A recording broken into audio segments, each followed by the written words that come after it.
Hey there in YouTube land, and on Friday night I talked about I talked with a friend of mine here about Doctor Who. I talked my favorite episodes that I had in my collection basically, and listed like a top 10, a top 5 of each classic and the new series. And it got me thinking about Doctor Who a lot and looking at my collection, and so I just decided to do a list basically of Doctor Who stuff, like top 10 that I don't have in my collection that I really want, and top 6 box sets that basically fills out my collection that I need to eventually pick up down the road. When a lot of my stuff that I collect, and I guess you kind of know this from watching my channels, is very it comes from a very personal place.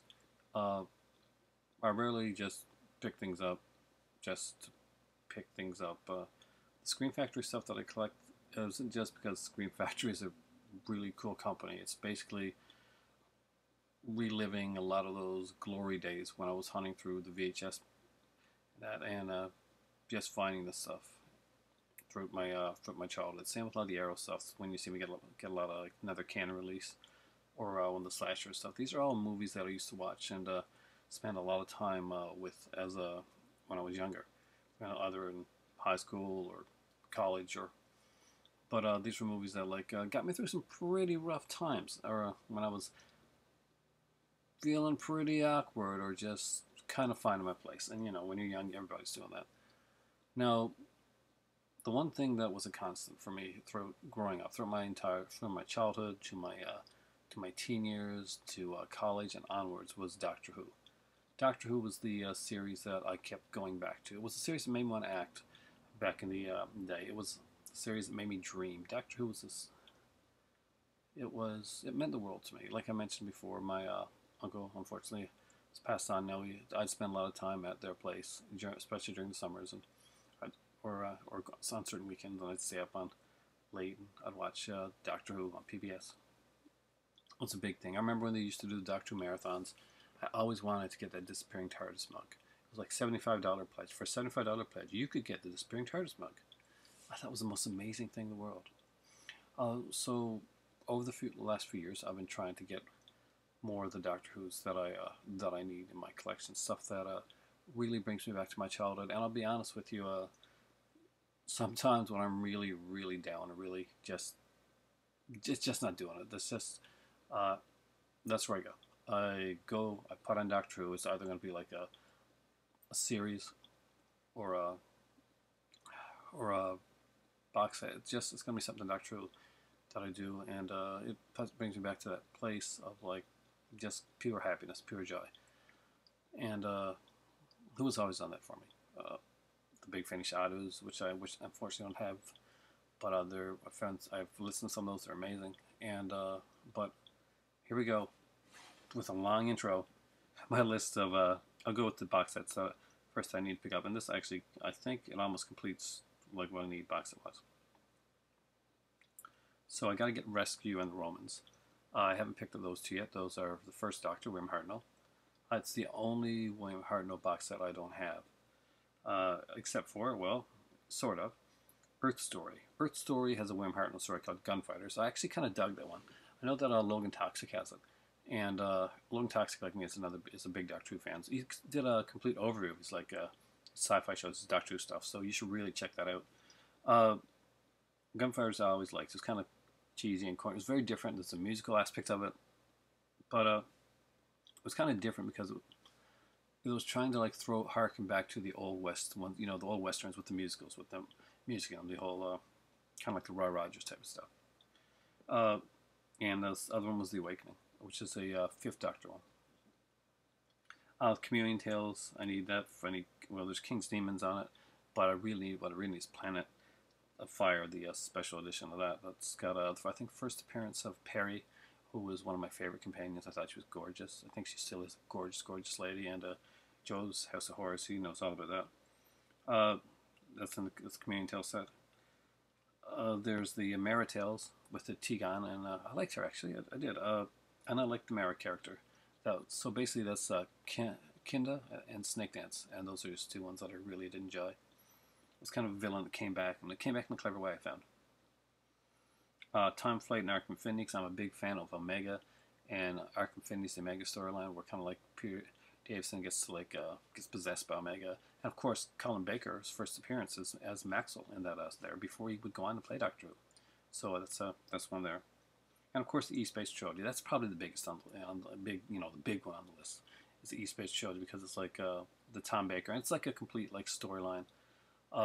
It goes right into my New Beginning set, which has the Castor Valve on it, and well, the 3 stories are going in there.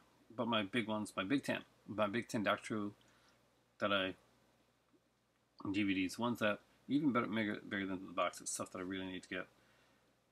Are ones that both that I love, that I really wish I had in my collection so bad, and that just mean a lot to me. Because I remember watching some of these. Certain ones, these I remember more than others, and it's a shame I haven't picked them up yet. Eventually. Dalek Invasion of Earth with William Hartnell. The Daleks look incredible. It's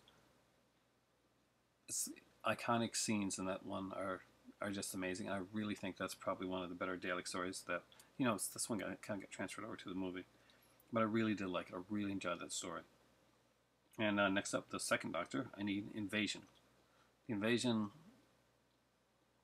I think a couple of them are done animated because you weren't not able to find a couple of the episodes. But I remember watching episodes of Invasion and just being blown away by the whole visuals and the hauntingness of them. The Cybermen are some of my favorite villains, so that was a must. Third Doctor. Actually, yeah, Third Doctor. I need Inferno. Inferno is it's one of my favorite Third Doctor stories. That's my favorite one. I don't have it. I know Logan's got it too. I know someone's got it. Sparky Gerbil's probably got it. For sure, man. But I remember this story. The Brigadier is like the alternate reality Brigadier. This is an alternate reality storyline. He wears an eye patch and they're all evil. It's just a really cool, bleak, dark story. I really like it. I'm going to get to see one of my favorite Doctors. I'm going to mention them a lot during this one. No, next is Brandon Morbius. Just a really great, fantastic Tom Baker story that I absolutely adore. And it's one of the ones I remember when I was a kid. I remember being up late at night and having the Doctor like knocking on the door in the pouring rain. And kind of the servant opens up the door. And he basically is just, because it's Tom Baker, so he just improvises because Tom Baker does that. And he says, "Pardon me, could I bother you for a glass of water?" type of thing. It's just a classic line. The rest of them are from Doctors that most people would maybe not have picked. Vengeance on Varos. I just really love that storyline. It's a Colin Baker story. I like his Doctor a lot. I think it was a fantastic story. It's a special edition out. And Attack of the Cybermen is probably one of my favorite early Colin Baker episodes. It was like two-parter. Like they're like 45-minute storyline. It's like episodes. I remember he comes out. It's the very first time that he fixes the chameleon chip, because it shows this Doctor is kind of a little bit more. Although he seems more mentally unstable in certain ways, he's kind of more on the ball. Like, yeah, the chameleon chip's kind of fixed. It's really a cool sequence in the beginning of the episode, and there's going down in the tunnels and the Cybermen and on the other planet and the crushing of the hand. It was just incredibly done. Now, the Doctor that I want to get the most stories of, because I think he was so underrated. And it's the Seventh Doctor. And I want to get a Battlefield, because Battlefield's an incredible story and it's part of the Cartmel plan. Yeah, the Remembrance of the Daleks. The one where the Daleks fly. We find the Daleks, basically you can push them downstairs, you get away, type of thing. And now you could run upstairs and they're stuck down there. Not anymore. These Daleks, they start hovering. And Ace beats one with a baseball bat. Totally. She said, Sophie Aldridge, that's going on her tombstone way, way, way down the road. Beat a Dalek to death with a baseball bat. That is so awesome. Curse of Henrik was a great story. Really got into Ace's origins. And there's a heart-wrenching scene where the Doctor has to, break Ace's faith in him, and it still gets me to this day. I mean, I watched it like a few minutes before I made this video in preparation. And last but not least, what I want most, the story that I need to get, the one that means the world to me, Survival. And if you remember Survival, it's the last Doctor Who story that was made in 1989. They did it, and he added on the little tag thing at the end. I really did love Survival. Sylvester McCoy he doesn't get enough credit for the stuff that he does. I gotta open this up again now because it closed up on me. I want to make sure I listed every one, but I think that's all 10 of them.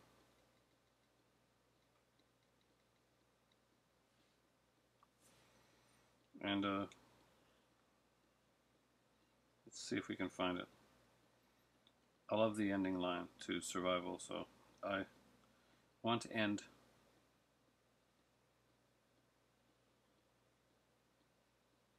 with that. Doctor Who was one of my favorite shows of all time, and in 1989, when Doctor Who was cancelled, I had a choice between going in acting and going into journalism, and I chose journalism partially, and it's sadly enough because I really missed. I wanted to be part of Doctor Who, and I thought I couldn't be, and I was heartbroken. I was. So there we go. Off screen, because this was put in, I think, the last minute, and they probably knew when they were doing this narration, or at least John Nathan Turner did, that the series was ending. And basically said that there are worlds out there where the sky's burning, where the seas sleep, and the rivers dream. People made of smoke, cities made of song. Somewhere there's danger, somewhere there's injustice, and somewhere else the tea's getting cold. Come on, Ace, we've got work to do. It's one of my favorite monologues of Doctor Who ever, and it takes me back to my childhood every time I hear it, and I listen to it a lot. I'll go online on YouTube when I'm not feeling best or I'm feeling down, and I'll hear it, and Sylvester McCoy as the Doctor really picks me up, and Survival is one of those. So that's my wish list. That's my 10 Doctor Who DVD serials that I need to pick up down the road, and that's my top 6 box sets that I eventually need to get. The serials, I think, are the most important ones. The box sets, they'll come. But, yeah. Especially Sylvester McCoy. A lot of the Cartmel stuff was really good. And if you don't know about Cartmel Plan, please, look it up, YouTube it. Basically, the Doctor had been around for so long that he had lost a lot of his mystery. And Andrew Cartmel was writing the show at the time, and he wanted to bring the Doctor back to his mystery, to make him more than just a Time Lord, to make him way, way more than a Time Lord. And it was good. It was great. And I miss that. So there's, after all my high key, happy, kind of co-host videos and my list video with the James Bond, I just wanted to do kind of one last one for the weekend, kind of a low-key personal talk about something that I really, really love. Thank you guys for watching. Say hello to the great Pin Lord in the sky, his friend the Phantom, and find something from your childhood that makes you happy, and just rediscover it. Whether it's a video game, or a show, or a film, or maybe a person. Thanks for watching. For me right now.